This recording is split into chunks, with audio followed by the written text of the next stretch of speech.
Hello, I would like to talk a little bit about identifying the key of a piece of music by just using a tuning fork.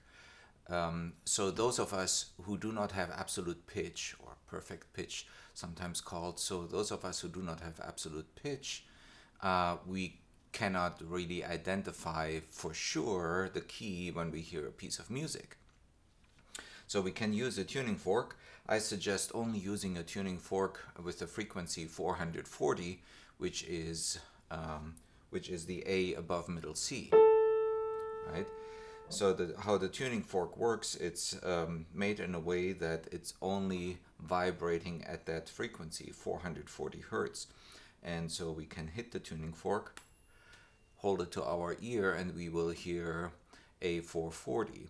If we want to amplify the sound of this, we can simply put the bottom of it onto something that functions to resonate, basically.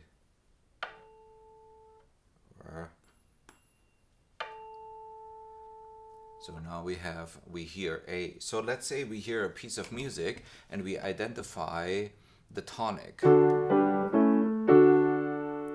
Do, then we try to sing the tonic. We hear a piece, we sing the tonic.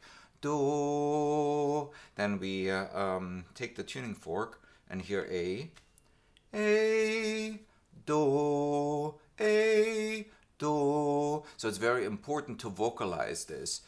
So whenever we tried even to practice singing intervals, it's very important to vocalize the intervals, not just to listen to it, to hear it, but also to vocalize it. So do, A, do, and then we try to identify that interval between A and do. Do, mi, so, this was A. So I can sing a triad, in this case I can sing a triad into it. So this was our A and this was the key. So it turns out to be D major, right? So we identify the interval and the tonic was a perfect fifth below our A that we got. So some intervals are more difficult, like the tritone is probably the most difficult if you have a piece in E flat, and doesn't matter whether it's E flat major or E flat minor. Other intervals are easier, such as the fifth or even B major. Do, do, do. And then we listen to A, do, major second, A, do. Right? So then we know that the tonic is a major second above A, so we know it is B, the key, and we are in the key of B. So I want to recommend only using tuning forks, and we can also use the tuning fork for just practice singing intervals. So we can try to sing any kind of interval, and so we just take the A, and then let's say I want to sing a minor second, right? And so we can practice that, and we can double check that. So A, no. I was a little flat first, so that's part of the practice program and the part of the practice. And once I get better, I will no.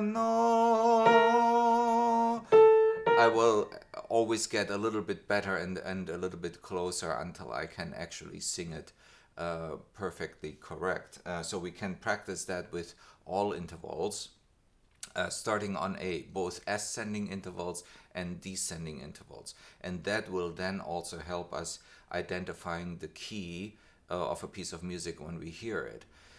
And finally, it's also very useful if we want to get in tune, find the key, let's say when we are singing. We want to all sing a song, we don't have an instrument nearby, but we have our tuning fork in our pocket, and we want to sing the piece in D major, right? So we listen to A, A. Then we can think of this as so, mi, do, and we have our do, mi, so, mi, do. Then we have our key. Again, D is much easier, but it's a good starting point to practice that. So we can try to get to the correct tonic triad by just using the tuning fork. So those are very good aural skills exercises. It takes some time to practice, so maybe 5 minutes of practice every day for a very long period of time, several weeks, then it will go much better. So enjoy practicing.